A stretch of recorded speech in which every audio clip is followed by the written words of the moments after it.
नमामि यमुनामहं सकलसिद्धिहेतुं मुदा मुरारिपदपङ्कजस्फुरदमन्दरेणुत्कटां तटस्थनवकाननप्रकटमोदपुष्पाम्बुना सुरासुरसुपूजितस्मरपितुः श्रियं बिभ्रतिं कलिन्दगिरिमस्तके पतदमन्दपूरोज्ज्वला विलासगमनोल्लसत्प्रकटगण्डशैलोन्नता सघोषगतिदन्तुरा समधिरुडदोलोत्तमा मुकुन्दरतिवर्धिनी जयति पद्मबन्धुः सुता भुवं भुवनपावनीम् अधिगतामनेकस्वनैः प्रियाभिरिव सेवितां शुकमयूरहंसादिभिः तरङ्गभुजकङ्कणप्रकटमुक्तिका वालुकानितम्बतटसुन्दरीं नमत कृष्णतुर्यप्रियाम् अनन्तगुणभूषिते शिवविरौञ्चिदेवस्तुते घनाघननिभे सदा ध्रुवपराशराभीष्टदे विशुद्धमथुरातटे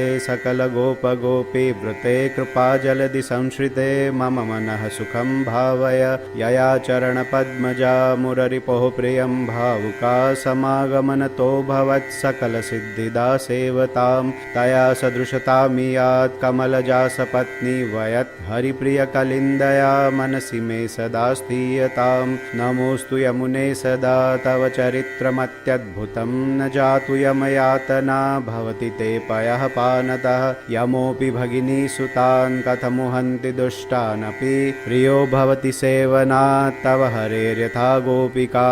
ममास्तु तव सन्निधौ तनुनवत्वमेतावता न दुर्लभतमारतिर्मुररिपौ मुकुन्दप्रिये अतोऽस्तु तव लालना सुरधुनी परं सङ्गमात् तवैव भुवि कीर्तिता न तु कदापि पुष्टिस्थितैः स्तुतिं तव करोति कः कमलजासपत्नीप्रिये हरेर्यदनुसेवया भवति सौख्यमामोक्षतः